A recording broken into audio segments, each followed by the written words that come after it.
भगवान जगन्नाथ अस्तित्व में कैसे आए, जानिए रथ यात्रा का पौराणिक इतिहास।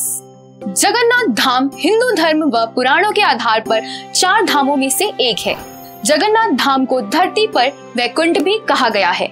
आपको बता दें कि यहाँ भगवान विष्णु ने तरह तरह की लीलाएं की थी। जगन्नाथ धाम भाई बहन के पवित्र रिश्तों का भी बखान करती है। आज हम आपको अपने इस वीडियो में बताएंगे कि कैसे भगवान जगन्नाथ अस्तित्व में आए। तो चलिए शुरू करते हैं भगवान जगन्नाथ का हमारा आज का ये वीडियो। स्कंद पुराण एवं पुरुषोत्तम महात्म्य के अनुसार सतयुग में अवंती नगरी में, जिसे आज का उज्जैन कहा जाता है, इंद्रयुम्न नाम के एक राजा रहते थे जिनकी कोई संतान नहीं थी। एक बार उन्हें श्री विग्रह नीलमाधव के बारे में पता चला, जिसके बाद राजा के मन में नीलमाधव के दर्शन की इच्छा जाग उठी। राजा ने इसके लिए अपने पुरोहित, विद्यापति और सेनापतियों को अलग अलग दिशाओं में जाकर 3 महीने के अंदर श्री विग्रह नीलमाधव को ढूंढने का आदेश दिया। 3 महीने बाद राजा के सभी सेनापति खाली हाथ वापस लौट आए, लेकिन उन 3 महीने के दौरान पुरोहित विद्यापति एक गांव पहुंचे जहां के प्रधान विश्वावसु थे। एक अतिथि के तौर पर विश्वावसु की बेटी ललिता ने पंडित विद्यापति का खूब आदर सत्कार किया, जिससे दोनों में प्रेम हो गया और दोनों ने विवाह कर लिया। विश्वावसु हर रोज जब बाहर से लौटते तो उनके देह से अत्यंत खुशबू आती। एक दिन विद्यापति ने जब इसके बारे में अपनी पत्नी ललिता से पूछा तो उसने इस रहस्य के बारे में बताने से इनकार कर दिया। फिर विद्यापति के बहुत कहने पर ललिता ने बताया कि उनके पिता नीलमाधव की पूजा करने जाते हैं। फिर विद्यापति ने भी नीलमाधव के दर्शन की इच्छा जताई, जिसके बाद विश्वावसु एक शर्त पर विद्यापति को नीलमाधव के पास ले जाने को तैयार हो गए। विश्वावसु ने इसके लिए कहा कि वे विद्यापति के आंखों पर काली पट्टी बांधेंगे और उसे भगवान के सामने ही खोलेंगे और फिर पट्टी बांधकर ही वापस आएंगे। विद्यापति ने इस शर्त को मान लिया, लेकिन इसके लिए विद्यापति ने तरकीब सोच ली थी। विश्वावसु के साथ बैलगाड़ी से जाते वक्त विद्यापति रास्ते में सरसों के दाने गिराते गए। साथ ही उन्होंने रास्ते में पड़ने वाले सुगंधित पुष्पों के पेड़ों की पहचान भी कर ली थी। मंदिर पहुंचकर जब विद्यापति ने देखा तो नीलमाधव ने शंख, चक्र, गदा और पद्म धारण कर रखे थे। कुछ दिनों बाद विद्यापति ने नीलमाधव की मूर्ति को चुरा लिया और राजा को सौंप दिया।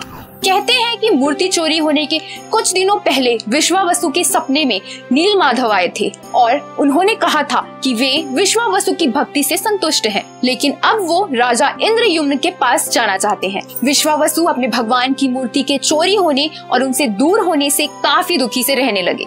इस कारण भगवान नीलमाधव को भी काफी दुख हुआ कि उनका उपासक दुखी है। इस कारण नीलमाधव वापस गुफा में लौट आए और राजा इंद्रयुम्न से वादा किया कि वह एक दिन उनके पास जरूर लौटेंगे, वो भी नीलमाधव के रूप में नहीं बल्कि भगवान जगन्नाथ के रूप में। भगवान ने राजा से मंदिर बनवाने को कहा। इसके बाद राजा ने भगवान के लिए मंदिर बनवा दिया और वहाँ भगवान से विराजमान होने के लिए कहा।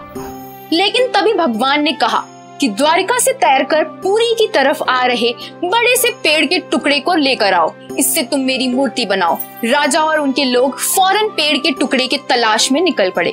लकड़ी का टुकड़ा उन्हें मिल गया, लेकिन वो उठाकर लाने में असक्षम थे। तभी राजा को कबीले का मुखिया विश्वावसु याद आया। राजा ने इसके लिए विश्वावसु की मदद ली। विश्वावसु लकड़ी को एक रथ के सहारे उठाकर मंदिर तक ले आए और फिर भगवान की मूर्ति बनाई गई। आपको बता दें कि जगन्नाथ धाम में भगवान श्री कृष्ण, उनकी बहन सुभद्रा और उनके बड़े भाई बलराम की मूर्ति की पूजा की जाती है।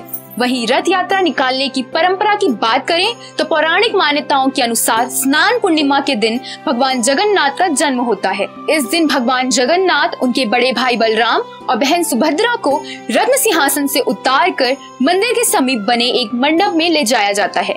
यहाँ इन्हें स्नान कराया जाता है। इसके बाद इन्हें एक खास कक्ष में रखा जाता है। यहाँ भगवान 15 दिनों तक रहते हैं। दोस्तों, अगर आपके अंदर भी भगवान जगन्नाथ के प्रति सच्ची आस्था है तो इस वीडियो को शेयर करना ना भूलें। साथ ही नीचे दिए गए कमेंट सेक्शन में कमेंट करके आप अपनी राय भी दे सकते हैं। और हाँ, अगर अभी तक आपने हमारे YouTube चैनल को सब्सक्राइब नहीं किया है तो फौरन सब्सक्राइब करें। ऐसे ही लेटेस्ट वीडियोस के लिए आप हमारे Facebook पेज से भी जुड़ सकते हैं। धन्यवाद।